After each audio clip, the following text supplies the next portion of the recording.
নমস্কার দর্শক বন্ধুরা, ট্রু সায়েন্টিফিক অ্যাস্ট্রোলজি ইউটিউব চ্যানেলে প্রত্যেককে স্বাগতম।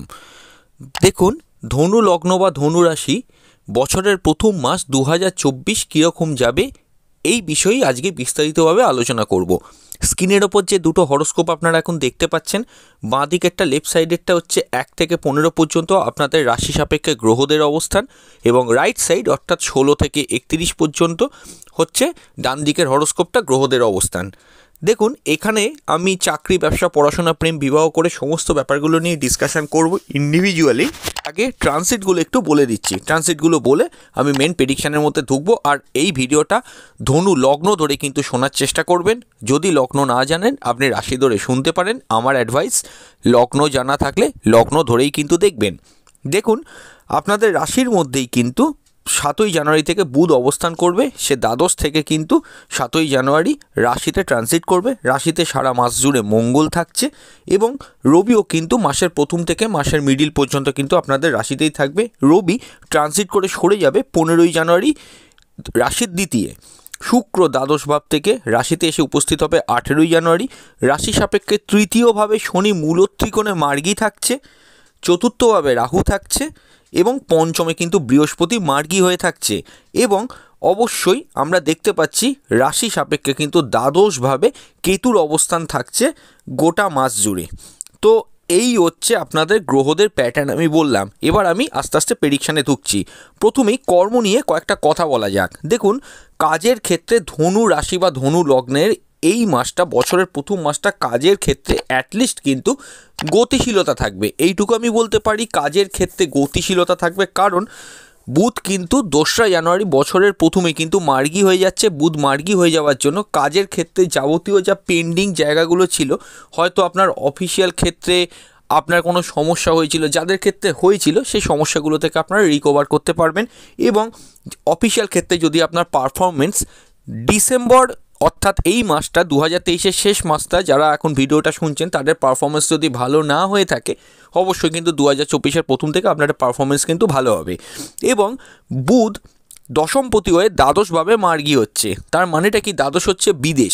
জন্মস্থান থেকে দূরে যারা কর্মরত রয়েছেন, জন্মস্থান থেকে দূরে যারা কাজ করছেন বা অফিস করছেন, বা জন্মস্থান থেকে দূরে অফিসিয়াল কোনো কোয়ার্টার নিয়ে অফিসে কাজ করেন, তাদের জন্য কিন্তু বছরের প্রথম দিকটা থেকে খুবই ভালো সময়। এবং 7ই জানুয়ারি থেকে যে জিনিসটা ঘটবে, 7ই জানুয়ারি থেকে বুধ যে আপনাদের কর্মপতি রাশিতে এসে উপস্থিত হবে, অর্থাৎ কিন্তু কর্মের ক্ষেত্রে খুব ভালো একটা ফ্লো দেখতে পাওয়া যাচ্ছে। এমনি বুধ কিন্তু খুব দ্রুত মুভ করে 18 দিন করে, এবং বুধ একটা চঞ্চল গ্রহ।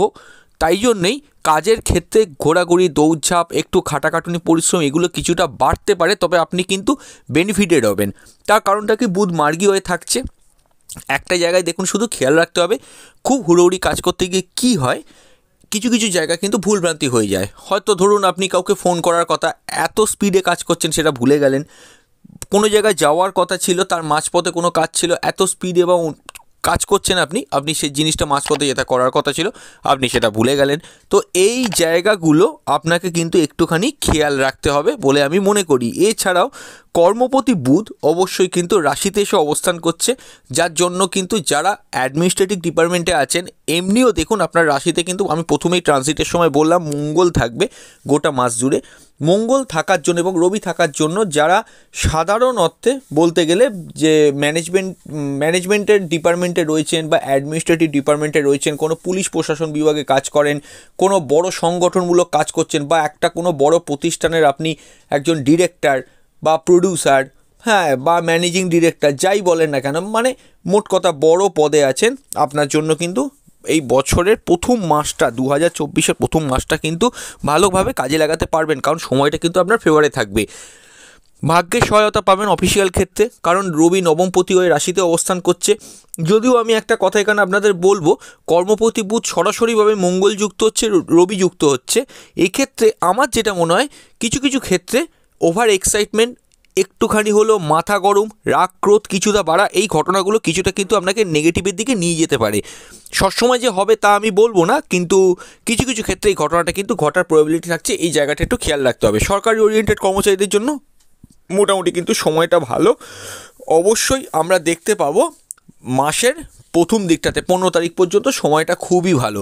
রবি মঙ্গল দুটো ফায়ারি প্ল্যানেট একসঙ্গে কর্মপতি বুধের সঙ্গে রাশির ওপর অবস্থান করার জন্য কাজের ক্ষেত্রে কিছু বাড়তি ওয়ার্কলোড, বাড়তি প্রেশার এগুলো কিন্তু থাকবে, তবে তাও আমি বলবো ঠিক আছে। এবার দশমে কেতু নিয়ে কয়েকটা কথা বলা যাক। দেখুন, দশমে কেতু তো এখন এই মাসটায় নতুন উপস্থিত হচ্ছে না, এখন যখন ভিডিওটা শুনছেন তখনও কেতু আছে।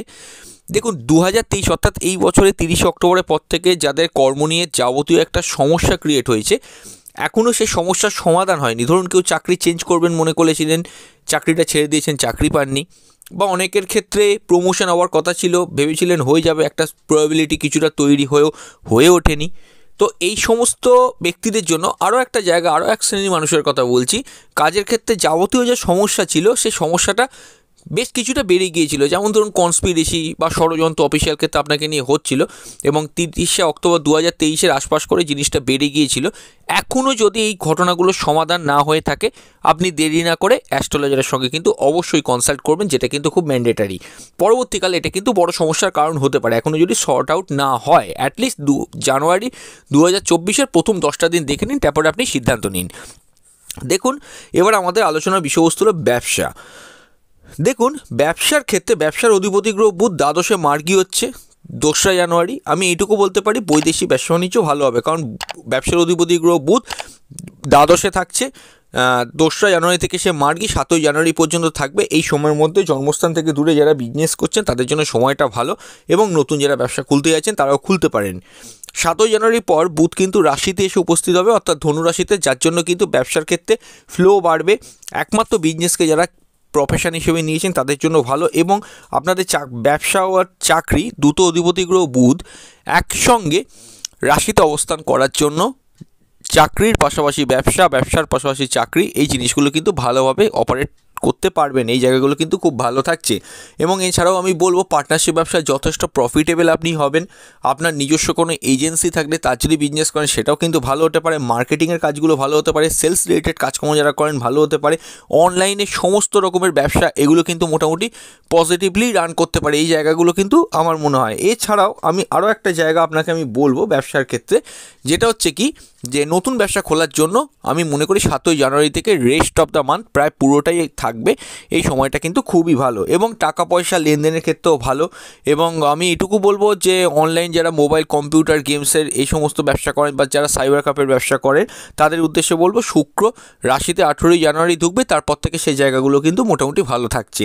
নতুন কাস্টমার আসা বা কোনো কাস্টমার রোটেশন হয়ে যাওয়া, এই জায়গাগুলো প্রত্যেকটা কিন্তু ভালো থাকছে। অনলাইনে ব্যবসা সেগুলো কিন্তু খুবই ভালো চলবে।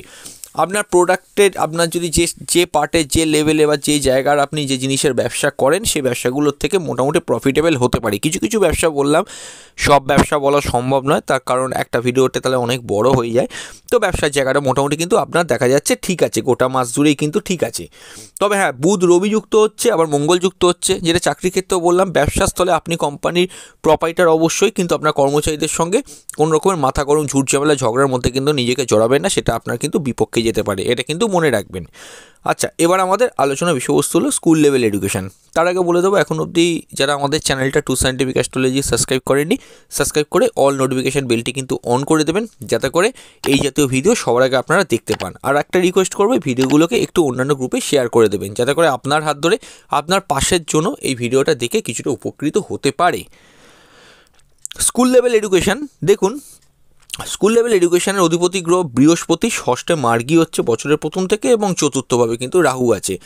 একটা কথা বলবো, রাহু থাকার জন্য যে সমস্যা হওয়ার কথা স্কুল লেভেল এডুকেশনে সেটা যেমন হবে, তেমনি বৃহস্পতি মার্গী হয়ে যাওয়ার জন্য সব খারাপের মধ্যে কিছুটা বেটার হতে পারে। অর্থাৎ কি, বিগত 3-3.5 মাসে স্কুল লেভেল এডুকেশনে কিছু ঘাটতি থাকলে, যেমন আগের ভিডিওগুলোতে প্রায়শই আমি বলছিলাম, যারা আগের ভিডিওগুলো সব আগের মাসের ভিডিওগুলো শুনেছেন, বা অক্টোবর বা সেপ্টেম্বর বা নভেম্বরের ভিডিওটা যারা শুনেছেন, এমনকি ডিসেম্বরের ভিডিওটাও শুনেছেন, আমি সেই সময় কিন্তু আলাদা করে এটা উল্লেখ করেছিলাম যে স্কুল লেভেল এডুকেশন অধিপতি গ্রহ বৃহস্পতি যেহেতু বক্রী থাকছে, যার জন্য কিন্তু স্কুলের মার্কস কম আসা, টিচারের মনের মতো হয়ে উঠতে না পারা, বা আপনার মনে হচ্ছে আপনাকে কেউ পার্সিয়ালিটি করছে, এই ঘটনাগুলো ঘটার প্রবাবিলিটি বেশি ছিল। কিন্তু বৃহস্পতি মার্গী হয়ে যাওয়ার জন্য বেশ কিছুটা কিন্তু গ্রোথ স্কুল লেভেল এডুকেশনে ফিরে আসবে। পড়াশোনার ক্ষেত্রে একটুখানি স্থিতিশীল হওয়ার প্রয়োজন আছে। চতুর্থ ভাব কিন্তু অলরেডি রাহু দ্বারা পীড়িত, সবসময় পড়াশোনায় কিন্তু মন বসবে না। অবশ্যই কিন্তু কিছু কিছু ক্ষেত্রে এরকম স্টুডেন্টেরও হয় যে একটা মার্কস এক্সপেক্ট করেছিল, সে মার্কসটা সে পায়নি, অটোমেটিক্যালি সে একটা ডিপ্রেশনের মধ্যে চলে গেল। রাহু কিন্তু ডিপ্রেশন নিয়ে আসতে পারে, স্যাটিসফ্যাকশনের অভাব হতে পারে, এই জায়গাগুলো একটুখানি খেয়াল রাখতে হবে। হয়তো পরীক্ষার খাতা বেরোলো, আপনি যে মার্কস পেলেন আপনার লেভেল অপেক্ষা ভালোই পেলেন, কিন্তু আপনি স্যাটিসফাইড নয়, এইরকম সিচুয়েশানগুলো কিন্তু একটুখানি হ্যান্ডেল করতে হবে। গৃহ, বাড়ি, গাড়ি, গেজেস কেনার ক্ষেত্রে খুব চোখ কান খোলা রেখে কিনবেন, এটা একটা ব্যাপার। বৃহস্পতি যতই মার্গী হোক, আমি আবারও বলবো চতুর্থ ভাব কিন্তু রাহুর গ্রাসে আছে, এই জায়গাটা যেন মাথায় থাকে। আপনার মানসিকতার মধ্যে কিছুটা ডিপ্রেশন কিন্তু কাজ করতে পারে। কেন? দেখুন, এই যে রাহু এই কী করে, রাহু যে জায়গাটায় বসে আনলিমিটেড একটা চাহিদা তৈরি করে দেয়, এবং চতুর্থ হচ্ছে মন, অর্থাৎ কি আপনার ধনুরাশি থেকে চতুর্থ ভাব হচ্ছে মীন রাশি, অর্থাৎ মনের ঘর মীন রাশি। এবং একটা জিনিস জানবেন, মীন রাশির সিম্বল হচ্ছে কি মাছ, অর্থাৎ কি মাছ কিন্তু জানবেন জলে থাকে এবং খুব ছটফট করে। আপনার মানসিকতাটাও রাহু থাকার জন্য কিন্তু মানসিকভাবে আপনি এই মাসে যথেষ্ট চঞ্চল থাকবেন। মানসিক যে জায়গাটা, শুধু এই মাস বলে না, পরবর্তী 1 বছর ধরেই থাকবে। মানসিক জায়গাটা যত আপনি থিতু হতে পারবেন, ধীর স্থির হতে পারবেন, তত আপনি জানবেন আপনি যে কোনো কাজ সুষ্ঠুভাবে কিন্তু করতে পারবেন এই মাসে। আরও একটা কথা আমার এখানে বলার আছে, যে জিনিসগুলো আপনি জীবনে পাননি সেই জিনিসগুলো নিয়ে কিন্তু বেশি মাত্রায় চিন্তা করবেন না, তাহলে কিন্তু সেটা ডিপ্রেশনের কারণ হবে। রাহু কিন্তু আপনার ডিপ্রেশন বাড়িয়ে দেবে। বরঞ্চ আপনি যদি পজিটিভলি নেন যে কোনো ব্যাপারকে, তাহলে জানবেন কিন্তু রাহুর নেগেটিভিটি সবসময় কম থাকবে। তবে হ্যাঁ, স্কুল লেভেল এডুকেশনের জায়গা কিন্তু ভালো। আমি মাঝেও আরও কিছু পয়েন্ট বলে দিলাম, যেগুলো ভিডিও দেখে আমার মনে পড়ছে। তো এবার আমাদের আলোচনার বিষয়বস্তু হলো কলেজ লেভেল এডুকেশন। দেখুন, কলেজ লেভেল এডুকেশনের অধিপতি গ্রহ হচ্ছে মঙ্গল, সে কিন্তু রাশিতেই থাকছে, এবং কলেজ লেভেল এডুকেশনের ঘরে বৃহস্পতি কিন্তু মার্গী হচ্ছে। সোজা কথা বলতে গেলে হায়ার স্টাডিজের জন্য এটা একটা খুব ভালো সময়, এবং যারা পড়াশোনা নিয়ে থাকে উচ্চশিক্ষার ক্ষেত্রে কেরিয়ার ওরিয়েন্টেড তাদের জন্যও ভালো, এবং যারা ডাক্তারি প্রফেশনে আছেন তাদের জন্যও ভালো। পড়াশোনার জায়গাটা কিন্তু এক কথায় খুব ভালো কাটতে চলেছে উচ্চশিক্ষার ক্ষেত্রে বিশেষ করে, এবং কোনো কোর্সে অ্যাডমিশন করার থাকলে, কোনো কিছুর ওপর স্পেশালাইজেশন করার থাকলে এই সময় আপনারা করতে পারেন। বিগত 3-3.5 মাসে উচ্চশিক্ষা যাতে খুব বাধা বিপত্তি এসে গিয়েছিল, তাদের সেই জায়গা কিন্তু মোটামুটি করে রিকভার হতে চলেছে। এটা কিন্তু খুব ভালো সময়। কোথাও অ্যাডমিশন করতে চাইলে করতে পারেন। মার্কস যদি এই কয়েক মাস ধরে একটু কম আসছিল, যেরকম স্কুল লেভেল এডুকেশন আমি বলছিলাম, তাদের উদ্দেশ্যেও বলবো এই জায়গাটা কিন্তু এবার ঠিক দেখাচ্ছে, অসুবিধে কিন্তু কিছু নেই। তো এবার আমাদের আলোচনার বিষয়বস্তু হলো প্রেম সম্পর্ক, রিলেশনশিপ। দেখুন, আপনার হরোস্কোপে একটা জিনিস আপনাকে আমি বলবো, আপনার হরোস্কোপে কোনোভাবে হরোস্কোপ অনুযায়ী অ্যাটলিস্ট আমি বলবো মোট কথা, যে পঞ্চম ভাবের পজিশানটা কী আছে, অর্থাৎ মঙ্গল কী পজিশানে আছে বা পঞ্চমে কোন গ্রহ আছে। দেখুন, যদি অশুভ কোনো গ্রহ না থাকে, এই মাসে কিন্তু চলতি প্রেম খুবই ভালো যাওয়ার কথা, এবং ধনু লগ্নের জন্য বিশেষ করে আমি বলবো নতুন প্রেম কিন্তু আসার কথা। কারণ বৃহস্পতি মার্গী হয়ে গিয়েছে, এবং চলতি প্রেমের মধ্যে যাদের একটু বেশি সমস্যা হচ্ছিল, এমনিতেই মঙ্গল রাশিতে ঢুকেছে, এবং তারপরে বৃহস্পতি মার্গী থাকার জন্য ডিসেম্বরটা যাদের খুব সমস্যা চলেছিল, সেই সমস্যার জায়গাটা কিন্তু রিকভার হয়ে যাবে বৃহস্পতি মার্গী হওয়ার পর থেকে। বছরের প্রথম থেকে আপনারা পাবেন রোমান্টিসিজম ফিরে আসা, স্থায়ী প্রেমের দিকে নিয়ে যাওয়া, এই জায়গাগুলো কিন্তু থাকছে। একে অপরকে ভালো করে বুঝতে পারছে না, একে অপরকে ভালো করে চিনতে পারছে না, এই ঘটনাগুলো ঘটতে পারে, রোমান্টিসিজম কিছুটা থাকতে পারে, এগুলো কিন্তু আমার ভালো বলে মনে হয়েছে প্রেমের ক্ষেত্রে। তো যাই হোক, এবার আমাদের আলোচনার আরও একটা কথা, প্রেমের ক্ষেত্রে বিগত 3-3.5 মাসে কোনো যদি রিলেশনশিপ আপনার হয়ে থাকে, সেই রিলেশনশিপগুলো এবার একটু কিন্তু কমজোরি হতে থাকবে বৃহস্পতি মার্গী হয়ে যাওয়ার পর থেকে। তো এইবার আমাদের আলোচনার বিষয়বস্তু হলো বিবাহ। দেখুন, বিবাহের ক্ষেত্রে এক কথা বলতে গেলে মোটামুটি 7ই জানুয়ারি পর্যন্ত, 2রা জানুয়ারি থেকে 7ই জানুয়ারি পর্যন্ত বিবাহের ক্ষেত্রে আমি অ্যাটলিস্ট মনে করি জন্মস্থান থেকে দূরে যারা বিবাহ করতে চাইছেন তাদের সে হরোস্কোপে অবশ্যই কিন্তু কানেকশান চাই। কানেকশান ছাড়া যেহেতু কোনো জিনিস হয় না, একটা জিনিস আপনি মনে রাখবেন যে কানেকশানটা কিন্তু খুব গুরুত্বপূর্ণ। এখানে কিন্তু বিবাহের ক্ষেত্রে যাদের বিবাহ এ মাসে হওয়ার কথা, আমি একটা জিনিস মনে করি, যদি বিবাহের অধিপতি গ্রহ বুধ ভালো থাকে বা অন্যান্য গ্রহগুলো সাপোর্টিভ থাকে, শুক্র ভালো থাকে বা বৃহস্পতি খুব ভালো থাকে, তাহলে আপনি জানবেন এই মাসে কিন্তু বিবাহের ক্ষেত্রে কানেকশান আসবেই ধনু লগ্নের জন্য। আরও একটা জিনিস যেখানে আমার বলার আছে, যে অলরেডি যাদের বিবাহ ঠিক হয়ে গিয়েছিল তারা চেষ্টা করবেন 7ই জানুয়ারির পরে কিছুটা কথাবার্তা নিয়ে এগোনোর। আচ্ছা, আরও কয়েকটা জিনিস আমি বলি। দাম্পত্য সুখের ক্ষেত্রে আমি অ্যাটলিস্ট মনে করি এই মাসটা কিন্তু নরমে গরমে একটা থাকবে, হালকা ফুলকা ভালো বা খারাপ সেরকম মিশিয়ে কিন্তু চলবে, মানে সব কিছুই থাকবে নেগেটিভ পজিটিভ দাম্পত্য জীবনে, তবে ম্যাক্সিমাম পার্টটাই কিন্তু বেটার হতে পারে। যেগুলো আমি বললাম যে টুকটাক ঝামেলা অসুবিধে এগুলো অ্যাকচুয়ালি কেন হয়, কারণ বুধ কিন্তু 7 জানুয়ারি থেকে সরাসরিভাবে আপনার সপ্তমভাবে দৃষ্টি দেবে। এই বুধ যেখানে ঢোকে অতিরিক্ত লজিক্যাল করে দেওয়ার জন্য এখানে রোমান্টিসিজম কমে যায়, সেই জায়গাটা একটা প্রবলেম করতে পারে, এটা কিন্তু মনে রাখবেন। আচ্ছা, শুক্র 18 জানুয়ারি রাশিতে প্রবেশ করার জন্য আমার যেটা হরোস্কোপ থেকে মনে হয় আপনি যেমন একটু প্রফিটেবল হবেন, কারণ একাদশপতি রাশিতে আসছে এখানে 18 জানুয়ারির পর থেকে, তেমনি আর একটা জিনিসও আপনি মনে রাখবেন 18 জানুয়ারির পর অযাচিত খরচ আপনার বেড়ে যেতে পারে। ধরুন একটা টিভি কিনতে গেছেন, একটা বাজেট রেখেছেন 5,000 টাকা, কিন্তু পাশাপাশি দেখছেন একটা টিভির দাম হচ্ছে 7,500 টাকা, আপনার 7,500 টাকারটাই পছন্দ হচ্ছে, কিন্তু আশ্চর্য ব্যাপার দুটো টিভিরই ফিচার্স এক। এই জায়গাগুলো কিন্তু একটু প্রবলেম হতে পারে বলে আমার মনে হয়। অযাচিত খরচ, আনএক্সপেক্টেড খরচ, এবং আপনার কিছু কিছু ক্ষেত্রে খরচের জায়গায় কিন্তু আপনি নিজেও বুঝতে পারবেন নিজের ওয়েট অপেক্ষা বেশি কিন্তু কিছু করবেন না, এই জায়গাগুলো আপনার জন্য কিন্তু প্রবলেম করতে পারে খরচের ক্ষেত্রে, অন্তত 18 জানুয়ারির পর থেকে। তবে খরচ মানে টাকা পয়সা এই মাসটা কিন্তু আসবে, সেদিক থেকে কিন্তু কোনো সমস্যা সেরকম কিছু থাকছে না, এইটুকু আমি মনে করি। হ্যাঁ, যদি কোথাও টাকা পয়সা পাওয়ার থাকে সেটা আপনারা পেয়ে যেতে পারেন, আয় উন্নতির জায়গা ঠিক আছে। ভাগ্যস্থান মোটামুটি কিন্তু আপনাকে সাপোর্ট দেবে, রবির পজিশন ভালো হওয়ার জন্য, এগুলো কিন্তু মোটামুটি ঠিকই থাকছে। প্রেমজ বিবাহের ক্ষেত্রে আমি যদি বলি, প্রেমজ বিবাহের ক্ষেত্রে সবথেকে বেস্ট কানেকশান হচ্ছে 7 জানুয়ারির পর থেকে, সময়টা কিন্তু খুবই ভালো থাকছে। এবার আমি বলবো যে কর্মভাবে বৃহস্পতির দৃষ্টি থাকার জন্য খুব বড়সড় চাপ কিন্তু এই মাসে থাকবে না বলে আমার মনে হয়। বৃহস্পতির দৃষ্টি নবমভাবে থাকার জন্য ভাগ্যের সহায়তা পাবেন, এবং যেটা কর্মক্ষেত্রেও কিন্তু অনেকটা আপনাকে এগিয়ে যেতে সাহায্য করবে। এই জায়গাগুলো আমার ভালো বলে লেগেছে। আচ্ছা, সেভিংসের মোটামুটি কিন্তু পজিশন ঠিক থাকবে, আয় উন্নতি ঠিক আছে। রবি 15 জানুয়ারির পর থেকে রাশির দ্বিতীয় থাকার জন্য অবশ্যই কিন্তু অ্যাগ্রেশন, মাথা গরম, মেজাজ হারানো, কথাবার্তা একটুখানি বেশি রেগে গিয়ে কাউকে কোনো কথা ঝেড়ে দেওয়া, শুনিয়ে দেওয়া, এই ঘটনাগুলো ঘটার প্রববিলিটি কিন্তু থাকছে। কম্পিটিশন ওরিয়েন্টেড কাজে সাফল্য জয়লাভ হতে পারে, প্রতিযোগিতামূলক কাজকর্মগুলো ভালো হবে। আপনি স্পোর্টসম্যান হলে 16 জানুয়ারির পর থেকে আপনার জন্য কিন্তু মোটামুটি ভালো হতে পারে। তো যাই হোক, মোটামুটি করে ভিডিওটা শেষ করছি। যদি আরও কোনো প্রশ্ন থাকে নিচের কমেন্ট বক্সে জানাবেন। হ্যাঁ, কমিউনিকেশনের জায়গাও কিন্তু খুব ভালো হবে, এবং লেট কমিউনিকেশন কিন্তু ভালো হবে। তো বিদায় নিচ্ছে, খুব তাড়াতাড়ি ফিরে আসুন নতুন এক ভিডিও নিয়ে। নমস্কার।